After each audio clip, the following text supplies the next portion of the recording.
Good morning and welcome to this public meeting of the Standing Committee on Social Development. My name is Jane Wayellen Armstrong. I am the MLA for Mopi-Cloutier Region and Chair of the Standing Committee on Social Development. I will now ask the member in the room to introduce themselves for the record. Good morning. I'm Robert Hawkins, MLA for Yellowknife Centre.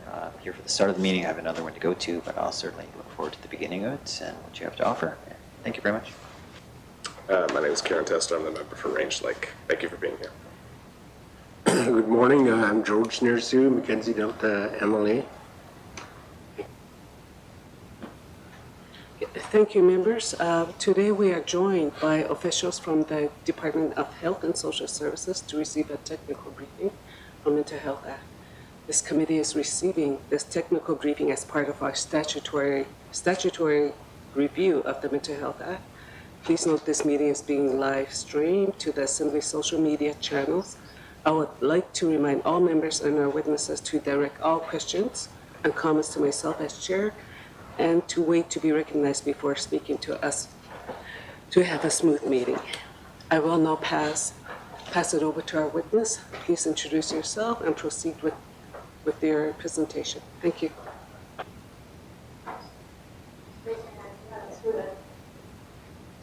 Hi, we're pleased to be here today to provide you with a technical briefing on the Mental Health Act. Of course, that will also include the operational aspects since the legislation is very operational in nature. So I'm Jessica McGuire, the Assistant Director of Policy, Legislation, and Intergovernmental Relations with the department. Next to me is Haley Maddow-Young, the Director of Mental Wellness and Addictions Recovery at the department, and Tembi Mupoko, Registered Nurse and Manager of Mental Health Services at the Health Authority at Stanton, and Dr. Kaylee Orchard, Psychiatrist with the Health Authority at Stanton.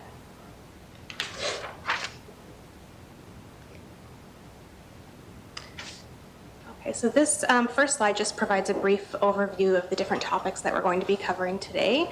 I will be covering probably about the first half of these, and then I'll be passing on to Haley and to Tembi to go over the remainder.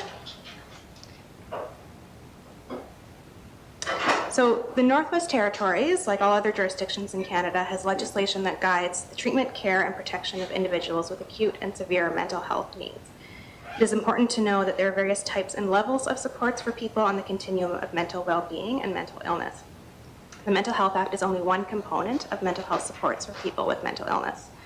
The graphic on this slide is intended to demonstrate that the Mental Health Act is on the very far end of this continuum and is only used during times of crisis or acute need.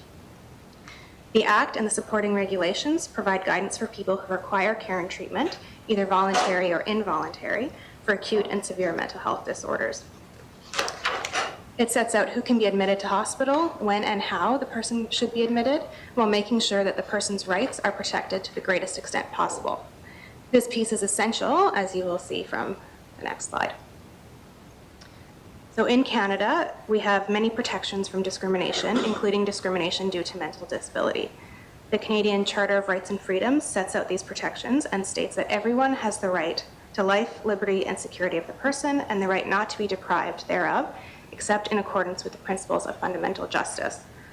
Section 15 of the Charter guarantees the rights and freedoms for everyone in Canada. Each person can expect to be treated fairly, even though there may be differences of nationality, race, color, religion, sex, or mental or physical disability. Because of these protections afforded by the Charter, it is critical that any ability to infringe on these rights is clearly set out in legislation, and that legislation has clear objectives and effects that relate to that objective. One of the things that we really wanted to point out is what the Mental Health Act is versus what it isn't. So while the intent of the Mental Health Act may be clear, it's really important to understand that it is not intended to legislate the continuum of the mental health services that exist in communities and the other parts of the system that are designed to meet the needs of others with mental health issues. In fact, it is rarely the first step when a person is struggling with their mental health. And as we hear and continue to hear from our communities and residents, mental wellness support looks different for everybody. The department and the health authorities work to provide a range of options for individuals across the NWT, including formal support such as counseling and informal supports like peer support. We continue to do our best to offer a suite of services to best meet the mental health needs of our residents. though it is important to highlight that the NWT has minimal and limited programming and supports in place for individuals who are experiencing acute mental health.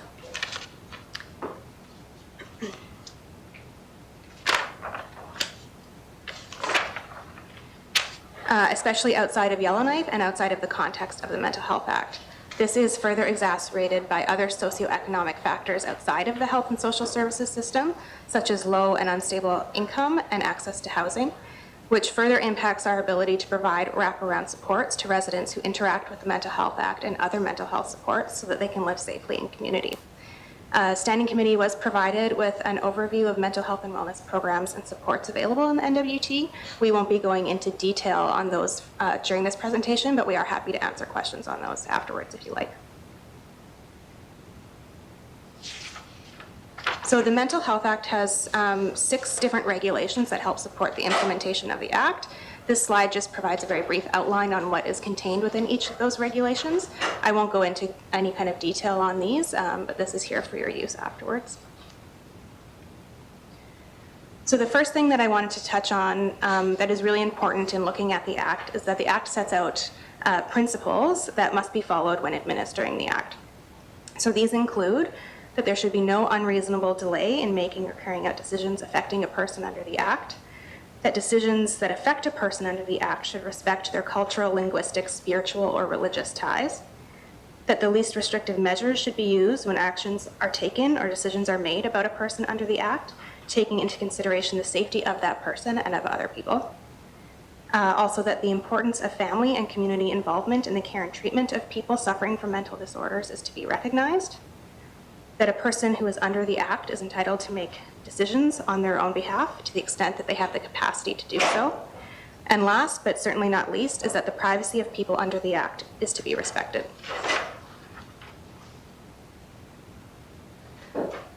So this slide outlines the main components of the Act that I will be walking you through.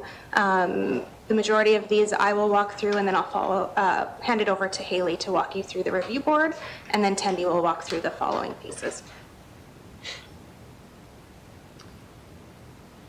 In the context of the Mental Health Act, it's important to understand that involuntary detention requires a suspected or diagnosed mental disorder, which is defined in the Act as a substantial disorder of thought, mood, perception, orientation, or memory that grossly impairs judgment, behavior, capacity to recognize reality, or ability to meet the ordinary demands of life. In addition to a person having a suspected or diagnosed mental disorder, generally the threshold for involuntary detention under the Act includes that the person, because of their mental disorder, is likely to seriously hurt themselves or another person, or is likely to seriously mentally or physically deteriorate or become seriously physically impaired, or that person, because of their mental disorder, has recently caused harm to themselves or to another person, or has threatened or tried to do so. And finally, the person has to be unwilling to receive care or be examined, or they're not mentally competent to consent to that care.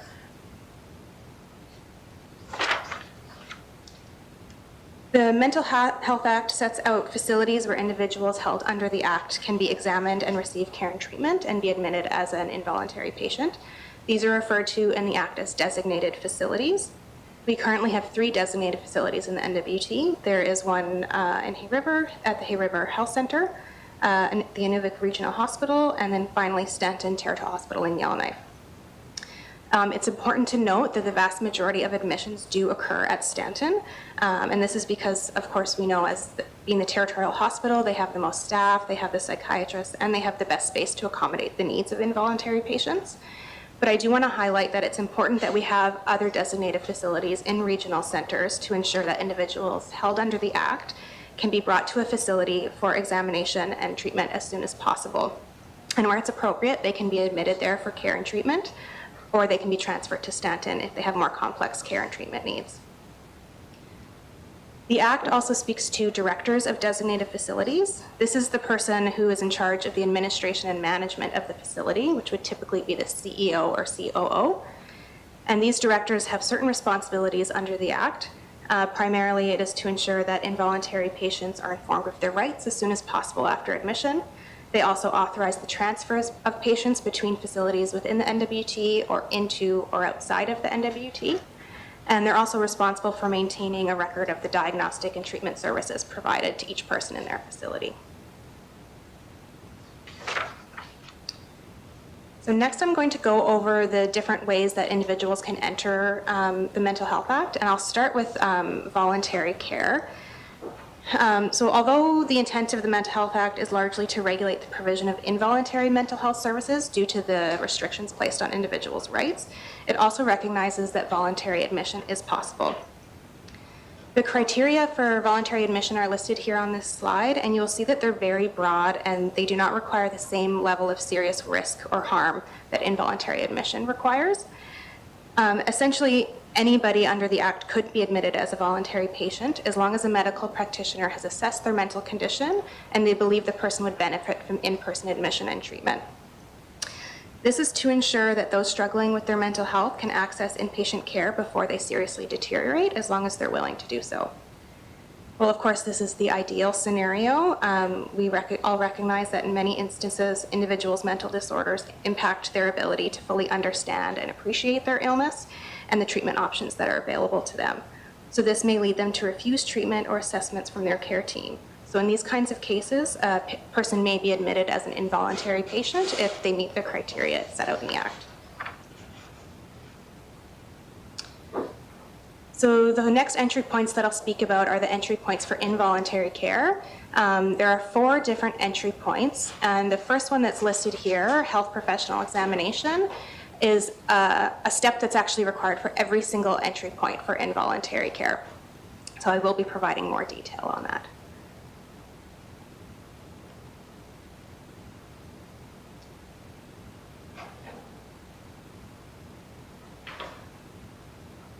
Sorry, I'm just having trouble advancing the slide.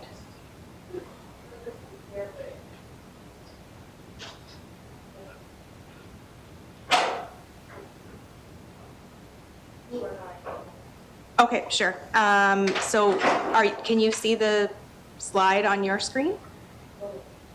Okay, I just want to make sure you're looking at the right one. Okay, perfect. So for the health professional examination entry point, first I want to explain what a health professional actually is under the Act. So a health professional is defined as a registered nurse, a registered psychiatric nurse, a psychologist, a medical practitioner, or a psychiatrist, which is also a medical practitioner but with more specialty. So following an examination by a health professional, the health professional can issue a certificate of involuntary assessment if they believe that the person meets the criteria that I've previously described, and they believe that the person requires further involuntary psychiatric assessment to determine if they need to be admitted as an involuntary patient. The certificate of involuntary assessment must be issued within 24 hours of that examination taking place. And once it's issued, the person would be transported to a designated facility, if they're not already at one, for a psychiatric assessment by a medical practitioner. The authority provided by the certificate to apprehend and convey the person to a designated facility expires after 7 days. This probably sounds like a really long time, but it's important to remember that this must still be done as soon as reasonably possible. And the 7 days is really provided to ensure that there's enough time to bring the person to the facility, especially if they're in a different community than where the facility is located. Once the person is at the designated facility, a medical practitioner has 72 hours to complete the involuntary psychiatric assessment and issue a certificate of involuntary admission if the criteria has been met. If the criteria hasn't been met, of course, the person has to be released. Okay, so the next entry point, which I'm not sure if you're seeing on your screens, is for the instances where a voluntary patient may require involuntary admission. So as I've noted earlier, the Mental Health Act allows for individuals to be admitted on a voluntary basis, and they can request to leave at any time.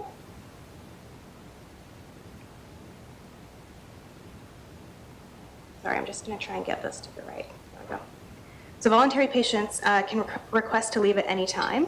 However, there are cases where they would meet the involuntary admission criteria if they wanted to leave the facility. So the Act accounts for this and sets out what must happen if a voluntary patient requests to leave, but it's not safe for them to do so. In these cases, a member of the treatment staff can detain a voluntary patient who is requested to be discharged if they believe that that patient meets the criteria and needs to be further examined to determine if a certificate of involuntary assessment should be issued. In these cases, the medical practitioner must examine the patient and issue the certificate of involuntary assessment within 24 hours of the patient being detained, or else the patient has to be discharged. Changing a patient's status from voluntary to involuntary must then follow the regular involuntary assessment and admission process that I had just described. So the next entry point is obtaining a court order from a justice of the peace or a territorial judge. And I do want to kind of set this out as, like, this is not really a entry point that is frequently used, which I'm sure you can see just by looking at how long the process is. So in many cases, individuals experiencing a mental health crisis are in the community and refuse to seek care. So any person who believes that a person is suffering from a mental disorder and is a risk to themselves or others and is aware that that person is refusing to seek care can apply to a justice of the peace or a territorial judge for an order to have that person examined by a health professional. The person who makes the application must have reasonable grounds to believe that the criteria have been met. And there's no specific form for this application, but it must be made in writing and state the grounds on which they are making their request and be supported by an affidavit made under oath or affirmation. If the justice of the peace or the territorial judge believes that the person meets the criteria, they can issue an order for involuntary examination. This order provides the authority for a peace officer, which would be an RCMP, to apprehend and convey the person to a health facility to be examined by a health professional to determine if a certificate of involuntary assessment is needed. Once the person is at the health facility, they can be detained for up to 72 hours in order to complete this exam. You might have noticed that this time frame is longer than the 24-hour time frame in the previous process slides, and this is because there's an actual legal instrument that is in place to authorize the detention of that person. And again, like the previous slides, the rest of the assessment and admission process after that would need to be followed. So the final entry point, which is probably the most frequent one that we would see, is where an RCMP officer apprehends a person for an examination under the Act. So because the process of obtaining a court order isn't usually feasible just because of the urgent nature of the individual's needs, the Act allows for peace officers to bring a person in for an examination. When a peace officer apprehends a person under the Act, they can be held for up to 24 hours in order to bring them to a health facility for a health professional to complete an exam to determine if a certificate of involuntary assessment is needed.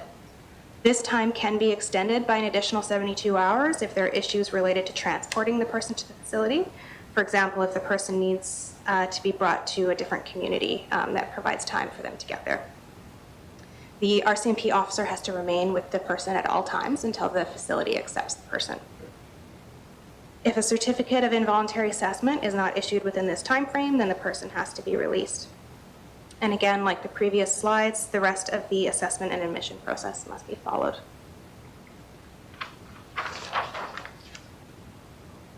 So I'll provide a little bit more detail on the actual admission process once the person arrives at the designated facility. So once a certificate of involuntary assessment has been issued, a doctor must complete the psychiatric assessment of the person and issue a certificate of involuntary admission if the criteria has been met within 72 hours of the person arriving at the designated facility. The doctor who completes this assessment and issues the certificate of involuntary assessment has to be different from the one who issued the certificate of involuntary assessment. A certificate of involuntary admission allows a designated facility to hold a patient for up to 30 days, and this admission can be extended through the issuance of a renewal certificate. The first renewal would authorize involuntary admission for up to an additional 30 days, the second renewal for up to an additional 60 days, and third and subsequent renewals for up to an additional 90 days.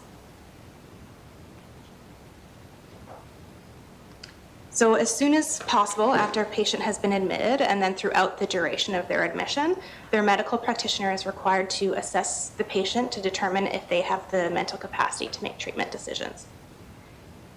In determining the mental competence of a patient, the medical practitioner must consider whether the patient understands the conditions for which treatment is proposed, the nature and purpose of the treatment, the risks and benefits involved in undergoing the treatment, and the risks and benefits involved in not undergoing the treatment. The medical practitioner must also consider whether the mental condition of the patient impacts their ability to appreciate the consequences of making treatment decisions. If the medical practitioner is of the opinion that the patient is not mentally competent to make treatment decisions, they must issue a treatment decision certificate and then find a substitute decision maker for that patient. If at any time the individual's mental capacity changes and the medical practitioner believes that they have regained the capacity to make treatment decisions, then they would cancel the treatment decision certificate. So when a substitute decision maker has been found, they must be designated in writing in order to make a treatment decision on behalf of the patient. The Act sets out specific people who are eligible to be a substitute decision maker. So this includes a person who has lawful custody or authority of a patient who is a minor, typically a parent in this case, the legal guardian of a patient, an agent of the patient under a personal directive, or if none of those would apply, then the patient's nearest relative, which can also include an adult friend of the patient. If the nearest relative is being pursued, then the patient must be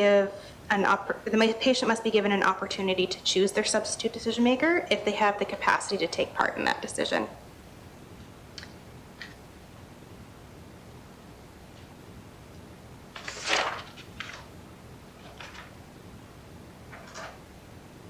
So not only does the Act set out generally who is eligible to be the substitute decision maker, it also sets out specific requirements prior to designating the substitute decision maker to ensure they're actually able to fulfill that role. To be eligible, they have to be available to make treatment decisions on behalf of the patient as well as willing to do so, and they have to be apparently mentally competent. If a nearest relative is being chosen, they also have to have been in personal contact with the patient within the last 12 months, and willing to assume responsibility for making treatment decisions on behalf of the patient, and making a written statement certifying both of those things are true, and as well as their relationship with the patient. The Act finally also sets out requirements for the substitute decision maker on how they're making treatment decisions on behalf of the patient. So if the patient has had any previously expressed wishes when they were mentally competent, the substitute decision maker must make treatment decisions in accordance with those wishes. However, if those wishes aren't known, or if those wishes would endanger the physical or mental safety of the patient or another person, the substitute decision maker must make decisions based on what they believe to be in the best interest of the patient. So the last piece that I'll touch on is around transferring patients between facilities or into or outside of the NWT. So the director of a designated facility can authorize a patient being transferred to another facility within the NWT if they're satisfied that the transfer is in the patient's best interests and that an agreement to admit the patient has been entered into at the receiving facility. Patients can be transferred to facilities that aren't designated under the Act, if it's safe and it's appropriate to do so. So in these cases, these facilities would become a deemed designated facility under the Act for as long as the patient is admitted there. The Act also provides for the ability to transfer patients to a facility outside of the NWT, and the director can authorize this transfer where hospitalization has been arranged if the patient has come to or been brought into the Northwest Territories from elsewhere, and the hospitalization is the responsibility of that jurisdiction, or if the director is satisfied that the transfer is in the best interest of the patient, or if a medical practitioner has certified that the patient cannot be properly cared for, observed, examined, assessed, treated, detained, or controlled in a designated facility or health facility in the NWT. Unless it's for the last reason that I just stated, the consent of the patient or the substitute decision maker is required before the transfer can take place. Finally, the Act also provides for the ability to transfer a patient from another jurisdiction into the NWT, which we might see if one of our patients has been sent down to Alberta, for example, and is ready to return home. So the director can authorize this transfer in writing if they're satisfied that the NWT is responsible for the patient, or if they're satisfied that it would be in the patient's best interest to be at a designated facility in the NWT. If a patient is transferred into the NWT, they have to be examined as soon as possible after arriving at the designated facility and then follow the regular assessment and admission process. Okay, so we're going to go past the review board slides as the review board has already provided a briefing. Haley, was there anything you wanted to touch on briefly with that? No? Okay. So I will pass the presentation over to Tembi.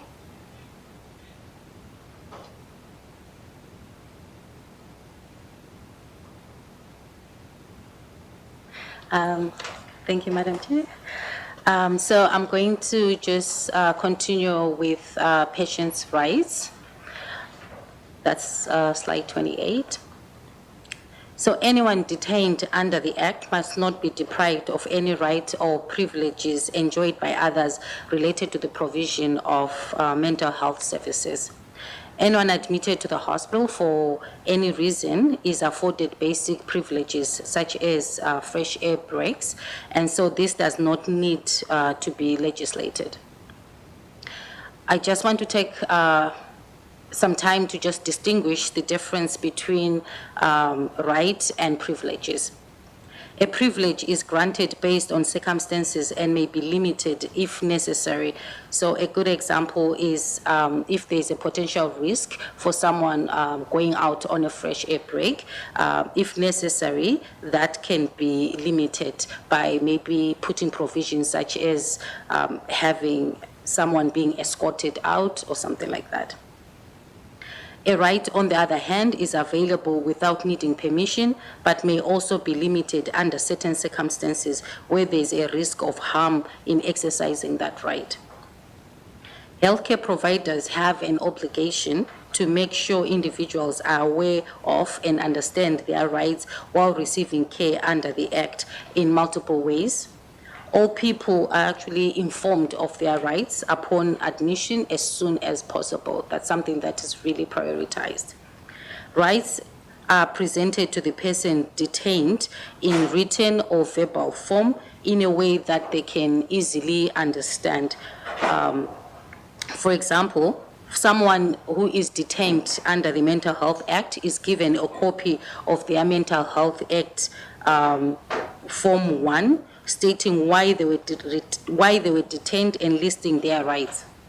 A copy of the patient's rights card is produced by the Department of Health and Social Services. The care team may need to provide a translator or have a family member assist with communicating verbally or etc. If there's a risk of physical or mental or emotional harm to the person being detained or others, a doctor may limit some of the patient's rights as related to the risk until it has been resolved. So this is an ongoing process. Where a person's rights are restricted, this may only be decided by the physician and kept in place for the minimum period necessary to maintain the person's safety and or the patient's rights or the rights of others. Restrictions of rights must be documented and written and a verbal explanation provided to the person subjected to the Mental Health Act, or their SDM is also provided the same information where appropriate. There is also communication about their rights to apply to the review board, which I believe has already been discussed in earlier presentations. So they can appeal to the review board anytime they would like. Also, within the designated facility, the patient's rights are posted within, so there's posters in communal areas, for example, or in patients' rooms. They also have handouts that give them their rights, and as well, it's also verbally discussed in an open space with the staff in regards to the application and their rights.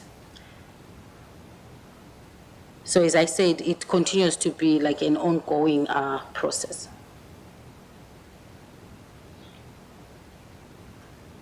So in front of you is a patient's rights table. So it emphasizes what Jessica had just talked about in terms of different entry points. And it also talks about the when and how people under the Act are informed of their rights. As you can see, based on the table, under apprehension, this is where with the peace officer. So it can be in situations where the person needs involuntary assessment and they are not willing to attend, or if the person is absent from the facility and they pose a risk of harm to themselves or to other people. The next one is detention under the certificate. So when a person is under the certificate, they are subjected they are subjected to their rights, and so this is something that from before they are even put under the forms, they go through the form of detention and it's explained to them their rights clearly as to why they are put under the form, what authority is being used to put them under that form. And as well on admission, because under the Act, the first step is assessment, involuntary assessment, as Jessica explained, and then the next part will be the involuntary admission. Again, the rights are discussed and they are reviewed in verbally and in a written form as well. All the people under the Act, whether voluntary or involuntary, they have the right to a second medical opinion. And they have a right to be informed of their rights, of their risk, all the treatments that the physicians would apply. They have the right to ask all that information. And as I said, they can request for a second opinion at any time. And that is provided to them. You will notice on the slide that there is the asterisk.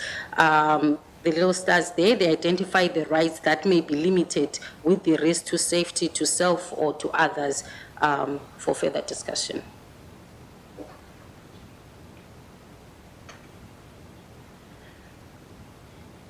Short-term leave. The attending medical practitioner of a person admitted to a designated facility under the Act can complete a certificate by issuing short-term leave under conditions they consider appropriate. The period of the leave cannot exceed 30 days from the time the certificate is completed. The person admitted under the Act or their SDM must consent to the leave and any necessary conditions that would have been discussed.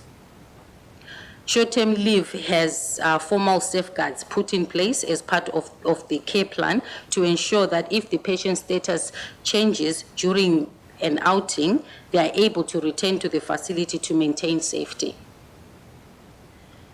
The certificate may be cancelled by the attending doctor if they are of the opinion that there is risk for harm to the patient or others based on the mental condition if they do not return, or if the patient hasn't adhered to the conditions they consented to as outlined in the certificate. So in instances where if the short-term leave is cancelled, the patient must immediately return to the designated facility where the leave was initiated. If the person does not return to the facility, a certificate of unauthorized absence may be issued, authorizing peace officers to apprehend and convey the person back to the facility. So as highlighted earlier, I just want to emphasize that regular fresh air breaks are considered basic patient privilege, and so this is not considered a short-term leave.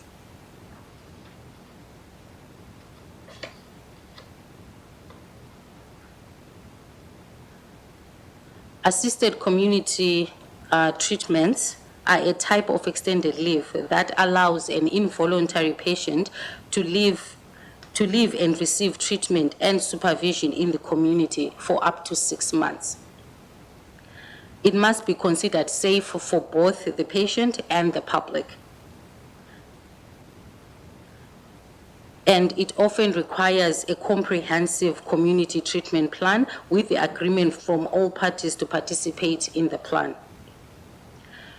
So there's a lot of thought that goes into community treatment plans. It's quite a comprehensive planning, and to be eligible for assisted community treatment, an involuntary patient must continue to meet the criteria for involuntary admission, be assessed by a doctor, or determined if they can continue treatment while living safely in the community, have appropriate community supports available to facilitate adherence, and provide prescribed treatments. So the supports can be both informal or formal supports.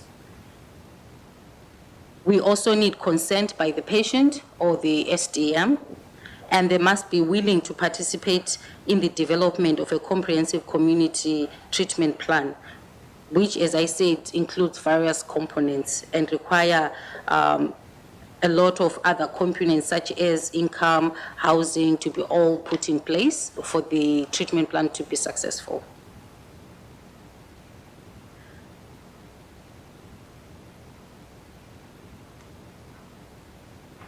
So community treatment plans are comprehensive plans that include conditions and obligations the patient or the SDM need to agree to relating to the supervision and the treatment in the community.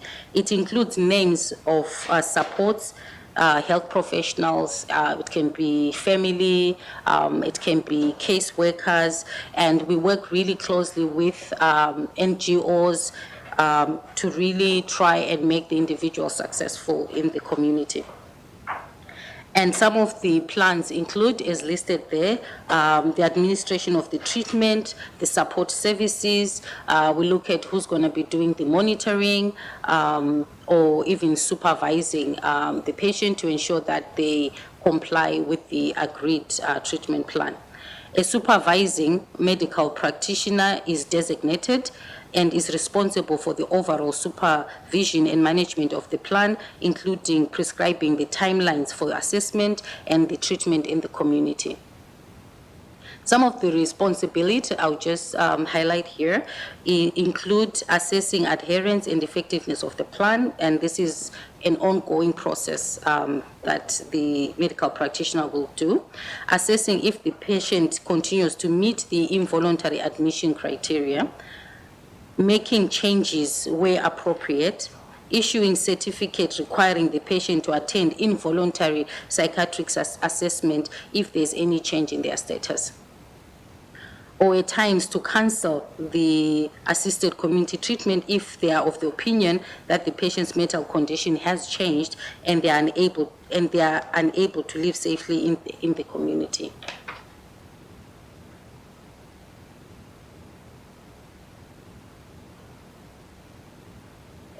So this slide, we're just going to emphasize the difference between assisted community treatment and the community treatment orders. So some of you might be familiar that in other jurisdictions in Canada, they have what they call CTOs, which is community treatment orders. But these are really different from assisted community treatment plans here in NWT.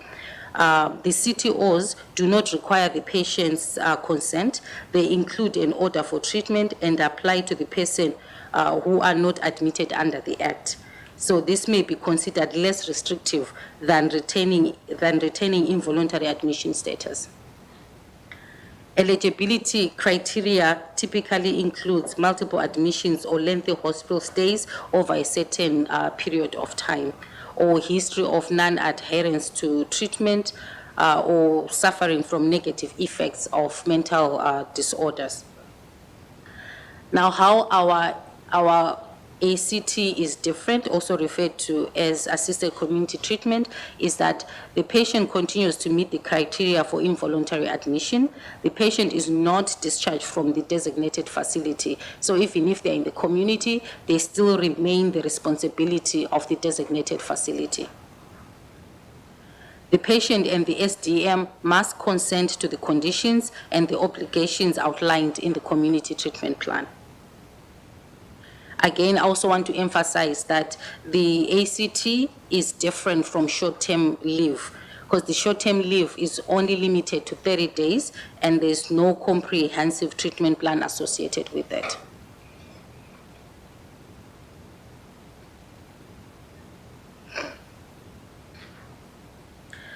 Patient care and supports. Most involuntary admissions occur in the inpatient psychiatry unit, as Jessica had mentioned, as one of the designated facilities. There is a robust team, multidisciplinary team that works with the patients on one-on-one basis in groups to provide ongoing assessment, treatment planning, and education throughout admission. So the team typically comprises of, we have mental health nurses, we have the psychiatrists, we have recreational therapists, there is occupational therapist, indigenous wellness team. We work closely with the transitional team where we have a social worker. We also have behavioral health workers. And we also have a clinical mental health coordinator position specifically for the Mental Health Act. Their focus is really on the appropriate implementation of the Mental Health Act. So they look at integrated case management via the assisted community treatments, acting as a designate of the facility director to ensure protection of patients' rights and the patient-centered care. Their caseload mostly is of the patients that are admitted at Stanton Hospital for treatment, and so that's really most of their focus.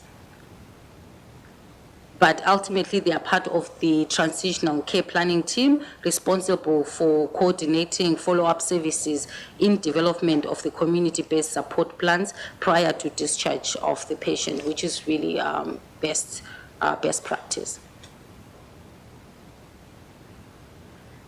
So at the time of involuntary admission, patients would have already undergone initial psychiatric evaluation and treatment plan and have been the treatment plans have been initiated that addresses risk and treatment goals. At the time of the admission, patients are given orientation to the unit. So upon admission, they are given orientation of the unit. They are provided with a unit guide that explains the process, that explains their rights, and provides more information about what their care is going to look like and who will be included in their care team. So patients are informed as their rights, and as I said, they are granted fresh air breaks, which is a privilege. It is worth noting that although psychiatry unit has a secure outdoor patio, when it was first built, there's a huge patio available. The current legislation, which is the Smoking Control and Reduction Act, does not allow smoking anywhere on hospital grounds, including this space. So this really poses as a challenge because this may be challenging for patients who smoke, but then they are under restrictions or they are limited in terms of being able to go out and enjoy the privileges of fresh air breaks.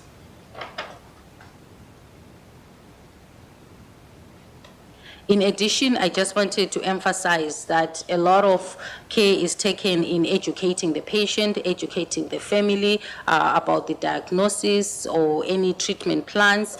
The plans typically include cultural activities, recreational activities on the unit, and in the community. So, for example, we teach things like coping skills. There's also outing to the Arctic Indigenous Wellness, where they're escorted and they can go and spend some time there. There's also access to the field house. And we help to establish routine and just activities of daily living. At that point, we are also working on initiation of referrals to supportive community programming. All these are very important components of treatment programming and are critical to determining the treatment and effectiveness and, of course, the readiness for discharge.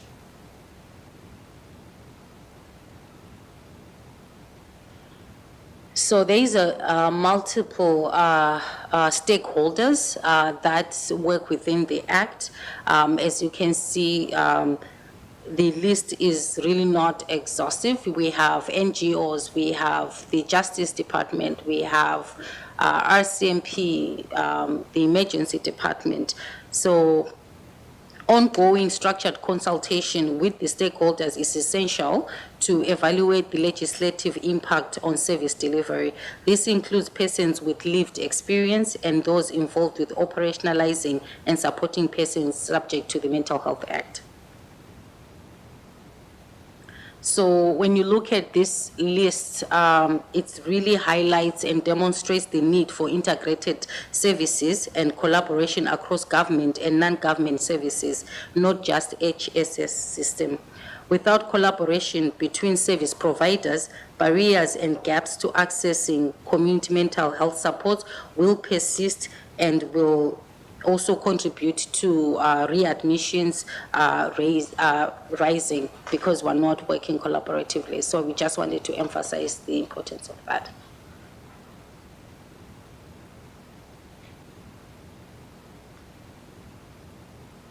So now I'm just gonna dive into some of the potential areas for amendments. So we have identified 16 areas that warrant further review for potential amendment. The operations issue document provided to the committee outlines operational issues that have been identified to date by those that have brought forward, and they were brought forward by the staff who frequently work within the Act. Many of the operational issues can be addressed by developing or improving some of our standard operating practices, expanding the role of nursing and staff education. Today, we will focus on the issues that the Department of Authority believes requires further review to inform necessary amendments. So the committee should note that a couple of areas for the amendments have been added to this presentation that were not in the document previously provided, as the need to include them came after it was already submitted. Okay. So I'll just start off here.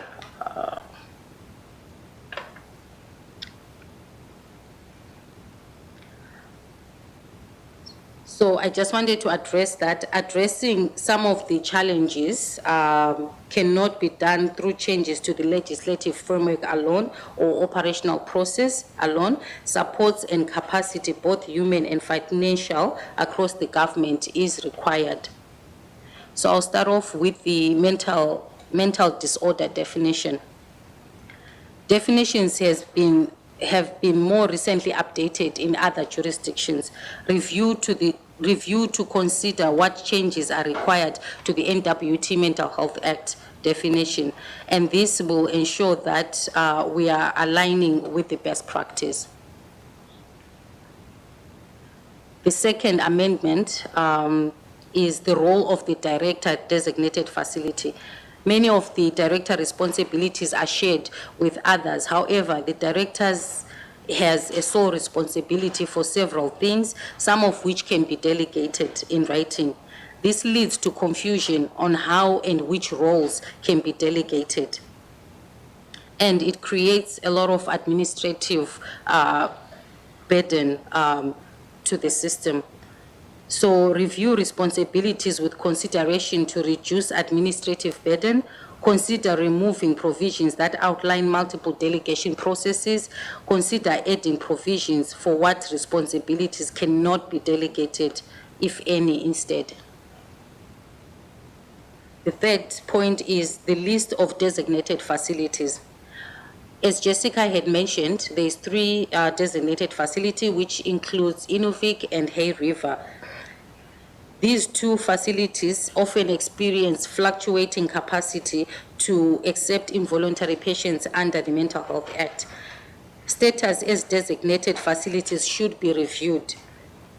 Review the environmental and staffing capacity of designated facilities to best practice and standards of care for inpatient psychiatric treatment. Consider rescinding status as designated facility or modifying the levels of responsibilities of these under the Act. The number and the complexity of forms. Currently, there's a lot of forms, and they are long and they're very complex, and they are not easy to follow. And there's a lot of unnecessary duplication of information across several forms. review for potential reduction in the number and the complexities of the form, and use plain language and simplify the layout to increase accessibility. Generally, we are asking to review with the lens of both operations and the person with lived experience.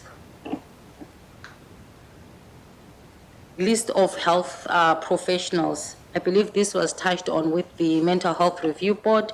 The scope of many HSS professionals is expanding. The current list of health professionals under the NWT Act should be reviewed to consider adding additional disciplines, who are then able to also work and implement the Act. Required review of each profession's scope of practice and other professions are designated to implement the Act in other jurisdictions. There is also the terminology review. So some of the terminology can be quite confusing. So you have involuntary assessment, and then you also have involuntary admissions, of which if someone is under involuntary assessment, operationally, they are admitted to the hospital, but under the Act, they are not really admitted as a patient. So that tends to be very confusing. So if we can have clarity and simplification on the definition in the Act to promote appropriate operationalization. Cancellation of certificate of involuntary assessment. Currently, we are unable to cancel this certificate. Cases where person is being detained for involuntary assessment has substantially improved. For example, if someone was having a crisis and then they improve, they are still held to that Act. That Act cannot be cancelled until they can be assessed. There's no access to assessment by medical practitioners in the community. So if you're looking at health centers, if someone is now put under Form 2, which is a certificate for involuntary assessment, they have no choice but to be medevaced for them to get that assessment. This goes against principles of the Act and the person-centered care to hold and transport a person unnecessarily based only on legislative requirements. Interim legal advice provided was to have medical practitioners complete virtual assessment to confirm whether appropriate to release or to continue transportation to the designated facility.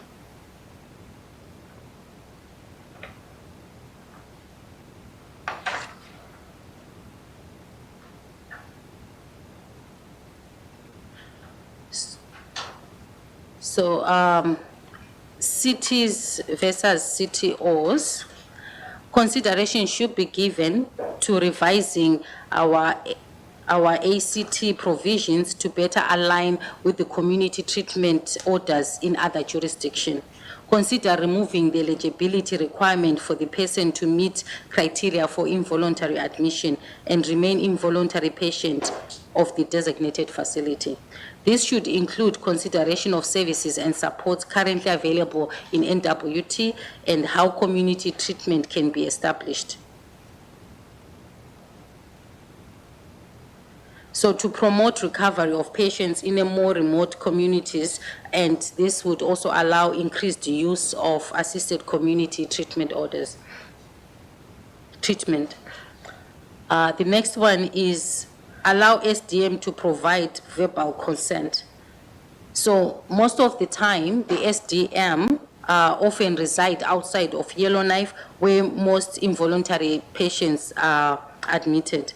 So this can be really challenging because documentation has to be sent to the SDM for them to sign and bring back. So this can be revised if the consent can be given verbally, and that will remove all the delays and it will be in the best interest of the patient. The time required to complete an assessment before certificates of involuntary assessment expires, we suggest current timeline is too short. This should be revised with consideration to current challenges and timelines in other jurisdictions. The review of the Mental Health Act oversight role, most appropriate place or scope of the role. The Mental Health Review Board public hearing recommended the board play a broader role in oversight of the Mental Health Act. The department would like to explore this recommendation further. Director of the Mental Health appointed by the minister receives copies of all the Mental Health Act forms, and some concerns as to whether it's really appropriate because they are receiving sensitive personal health information contained in those forms. A larger shared oversight of the role should allow for more comprehensive reporting to identify trends, outcomes, and any gaps or future service delivery improvements. So we suggest a cost analysis of expanding this role will be necessary before any amendments are proposed. The next I would like to address is the review of the short-term leave provisions to reduce administrative burden. Current processes requires multiple initiation and cancellation of the forms, and current provisions were designed for leave up to 30 days, but did not account for need for short-term leave. So currently, when people are going out on passes, this is not really covered under the 30-day. So it creates a lot of administrative burden to have to complete the form back and forth. This can be addressed by review of the short-term leave provisions in other jurisdictions where designated facility determines conditions of the leave and does not require legislative use of a form each time the person goes out on a leave.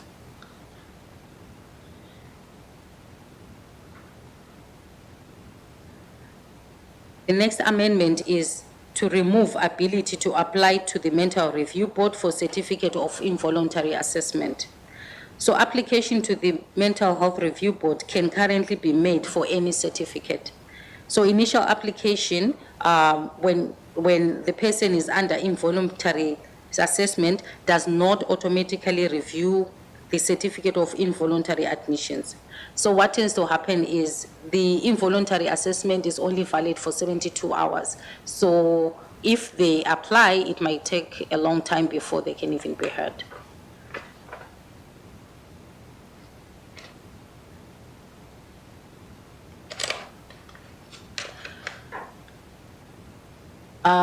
The other point is to move the hearing notice period for the Mental Health Review Board. The hold currently is within 14 days, but is required to give 7 days notice, written notice of the hearing date. So if this can also be moved up to happen sooner. Also, to provide clear authority to share personal health information with the elder or cultural advisor participating in the hearing.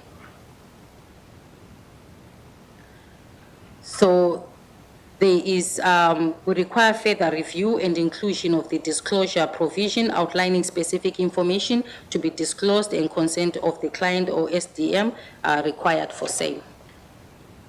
And lastly, clarification of role of the elder or cultural advisor in the review board hearing process. So the role was left unintentionally vague, allowing patient to determine what role they would like the person to fulfill on the request.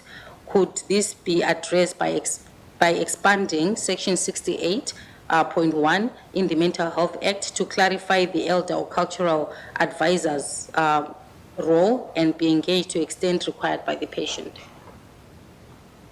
Thank you, Madam Chair. Public for the technical briefing. As a remainder of the matters before committees are confidential in nature. So we will now go in camera. The public portion of today's meeting has now concluded.